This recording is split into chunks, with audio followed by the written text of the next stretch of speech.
Hello, amigas! Tudo bem com vocês? Estamos aqui em mais um quadro desse canal que vai chamar Papo de Paty, onde eu vou conversar com algumas pessoas sobre o direito das mulheres e hoje eu estou aqui com a minha amiga Mayara, que vai se apresentar agora para vocês.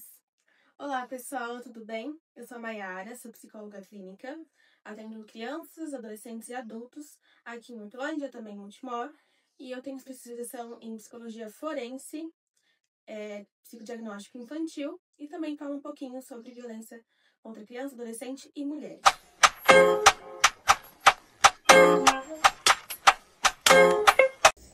Gente, hoje a gente vai começar esse quadro falando sobre a violência psicológica, que é uma das violências, né? O passo inicial de uma violência maior começa tudo pela violência psicológica. E eu trouxe justamente a Mai, que é psicóloga, para explicar um pouquinho mais pra gente o que ela acha dessa violência, como começa, o que a gente pode fazer para evitar, e trouxe algumas perguntas aqui que ela vai responder pra gente. E a primeira é: você acha, Mai, que a violência começa de forma sutil? E como que a gente consegue perceber, né, a diferença entre um relacionamento difícil e um relacionamento abusivo?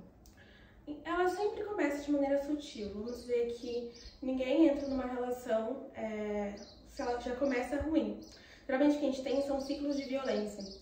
Então a relação ela começa muito boa, depois de um tempo começam a se aparecer alguns sinais e depois de mais um tempo você começa a ver a violência explícita. Então, de forma mais clara, ninguém começa sendo agredido fisicamente.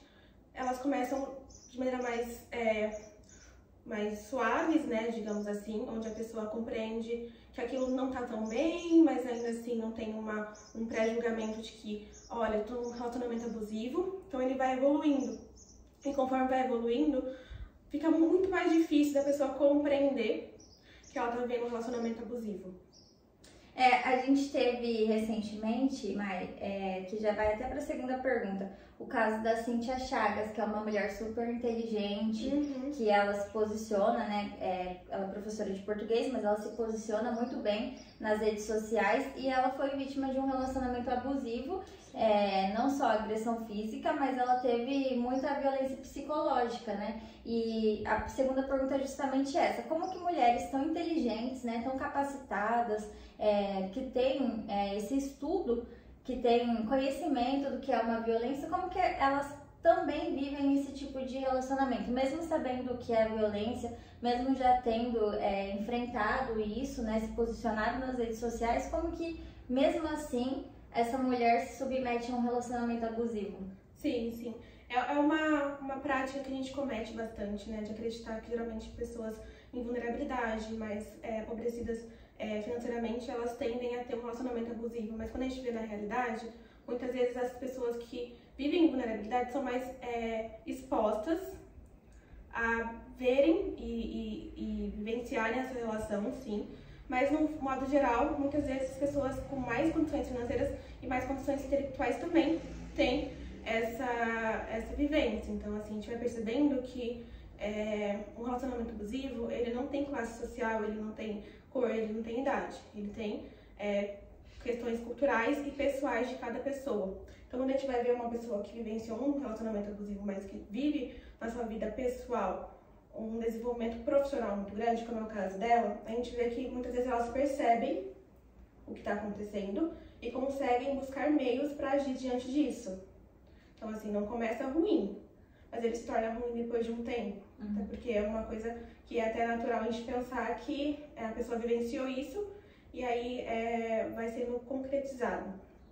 Mas o que acontece muitas vezes é que o agressor, né, o companheiro ou a companheira também, que a gente sabe que tem algumas mulheres que também cometem violência doméstica, né, eles não começam já com essa posição que eles ocupam ao longo do relacionamento.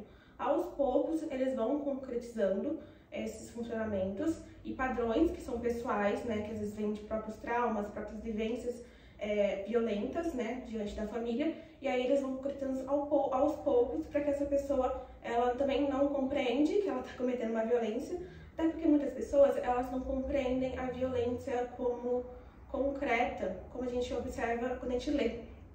Então, às vezes o afeto para uma pessoa ela pode ter sido visto somente como violência. Então, quem nunca teve afeto de forma clara, acho que talvez a violência que ele sofreu em algum momento também é uma forma de afeto. Então, ele reproduz nessas relações padrões que sempre foram concretizados, né, digamos assim. Sim, no caso da Cíntia, você falando assim, até me lembrou.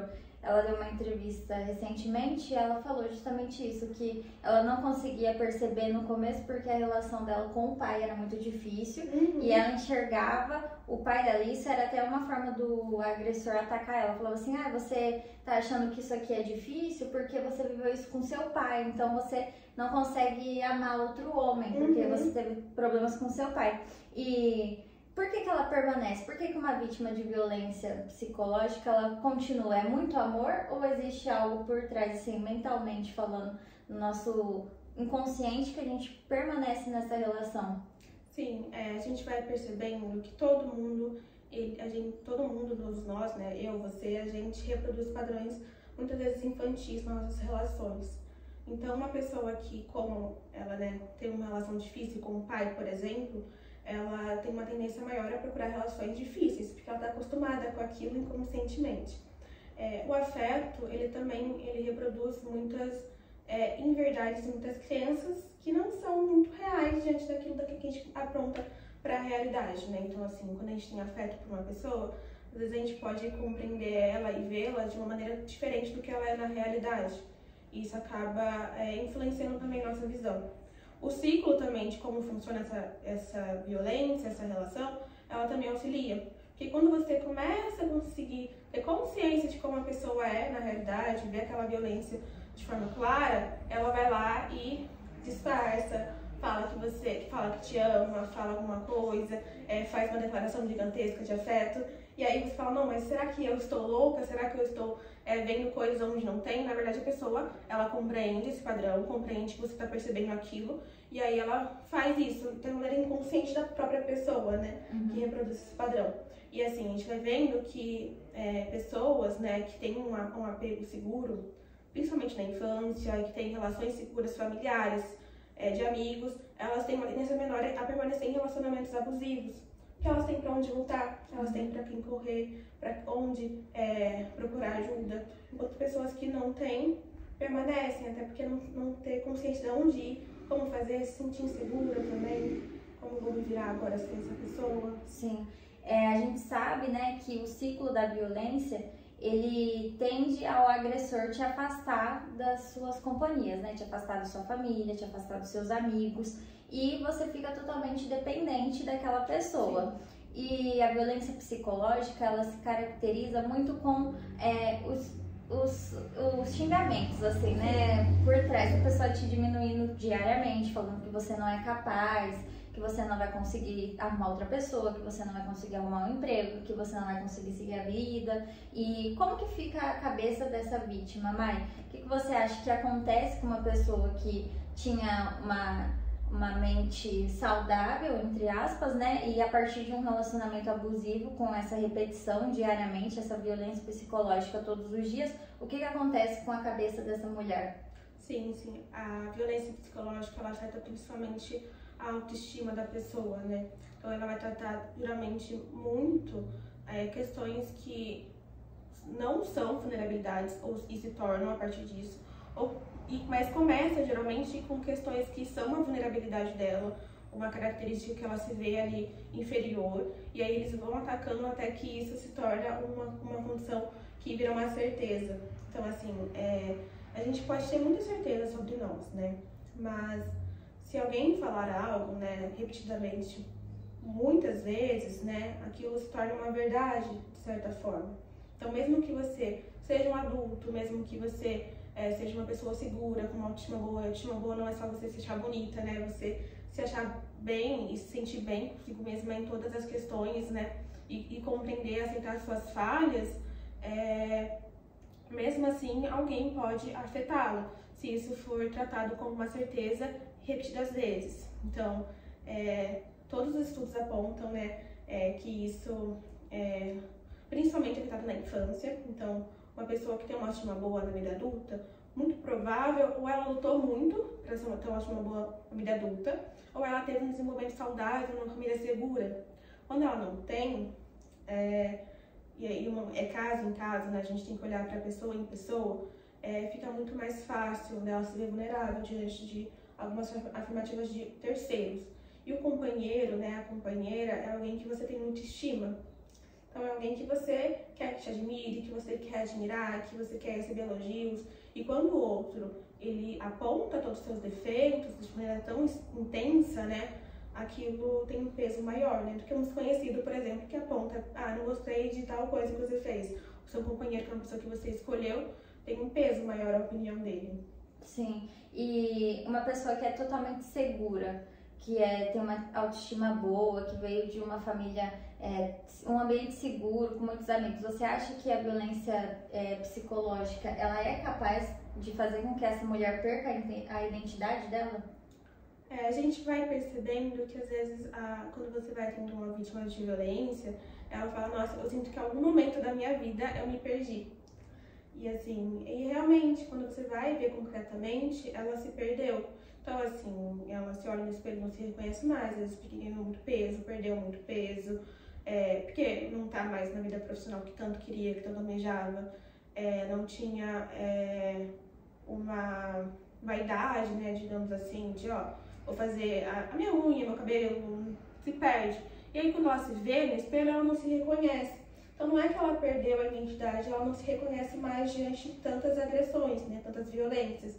E assim, a gente vai tratando todo no tratamento, né, isso dela se sentir segura novamente, dela se sentir bem novamente, para ela se reencontrar. E às vezes ela se reencontra muito diferente do que ela começou.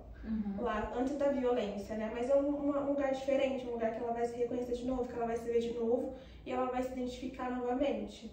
Sim, e até você já começou dando essa dica, mas como que nós, mulheres, podemos ajudar essa vítima de violência a se reconstruir, a voltar ao que ela era antes? A gente, existe um meio, como amiga mesmo, não como um tratamento. É lógico que toda mulher que sofre violência, ela precisa de um tratamento psicológico, claro, mas como amiga, o que a gente pode fazer para ajudar essa mulher a se reconstruir? A gente vai percebendo que quando a gente vai ficando adulto, cada vez mais a gente vai se colocando nesse lugar individual, né? Eu não preciso de ninguém, eu não posso contar com ninguém, sou eu sozinha. Mas na realidade a gente precisa de pessoas, né? E muitas vezes essas pessoas são amigos, amigos que estão ali do lado. Então a gente, como amiga, a gente pode observar sinais, apontar esses sinais de maneira clara, né? E voluntária, né? Digamos assim. E dentro desse ambiente, tratar e trazer um lugar seguro para que essa mulher se sinta à vontade. Então, muitas vezes, o erro nosso, né, todas nós como pessoas, é fazer julgamentos. E a pessoa que está sofrendo violência, ela não precisa de julgamentos. Ela precisa de apoio, ela precisa de um ambiente seguro, ela precisa se sentir bem diante de alguém para ela poder contar. Que às vezes a gente percebe que uma pessoa está vivendo violência, só que ela não conta. Na hora que você vai perguntar, ela fala, não acontece isso. E na realidade está acontecendo assim. Então, assim, a gente vai vendo, né, que a gente tem que oferecer um ambiente seguro para essa pessoa. E diante desse ambiente seguro, também oferecer proteção. Porque às vezes você fala, não, pode contar comigo. Aí a pessoa conta, você vai fazer o quê com isso? Tem que também saber o que você pode fazer diante de uma denúncia, o que você tem que fazer, quais meios procurar ajuda, né, para onde ir. Porque senão se perde, né? Então ela conta pra você e você vai ser só uma pessoa que vai ser ali omissa diante daquela realidade. Sim, eu sei que tem muitas mulheres nos assistindo agora que se sentem presas em uma relação abusiva, não por falta de dinheiro, mas por medo ou vergonha. E o que você diria para essas mulheres agora? Eu acho que todas nós, né, somos suscetíveis a estar em relações que não são tão adequadas, né? Então, a gente vai compreendendo que nunca é culpa da vítima, sempre é culpa do agressor. Então, porque eu estou em vulnerabilidade. Sim, estar em vulnerabilidade não é uma culpa sua, você está em vulnerabilidade, não significa que você é vulnerável. Então, todas nós estamos sujeitas a isso. O que a gente pode fazer em relação a isso é realmente pesquisar, compreender quais os meios, compreender o que a gente pode buscar de ajuda, e é um passinho de cada vez, né, sem muitas expectativas, porque senão a gente fica sempre, não, eu tenho que me recuperar, voltar ao ambiente de trabalho, tenho que fazer isso, mas na realidade você consegue, sei lá, só levantar da cama e tomar um banho. Isso já é uma vitória.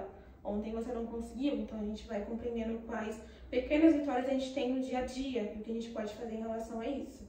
Sim, uma das coisas que afetam bastante também, isso vários estudos comprovam, né, na violência doméstica e violência contra a mulher, é que desde pequena a gente aprende a cuidar, né? A gente, Sim. desde pequenininha, nós mulheres aprendemos a cuidar das bonecas, dos pets, de todo mundo, e isso a gente carrega pro resto da nossa vida. Quando a gente fica adulta, a gente cuida dos outros, mesmo Sim. pessoas sem filhos, a gente tende a cuidar das outras pessoas. E quando a gente precisa ser cuidado, muitas vezes a gente não consegue falar isso. Isso é uma das coisas que agrava ainda mais a violência doméstica e a violência psicológica. E como que a gente consegue quebrar esse ciclo de aceitar ajuda, né? Porque as mulheres que têm essa carga de cuidar dos outros, quando precisa ser cuidada de fato, não conseguem compreender que precisa disso, desse carinho, dessa atenção, e permanecem ali achando que tudo está normal. Sim. Como que a gente consegue quebrar esse ciclo?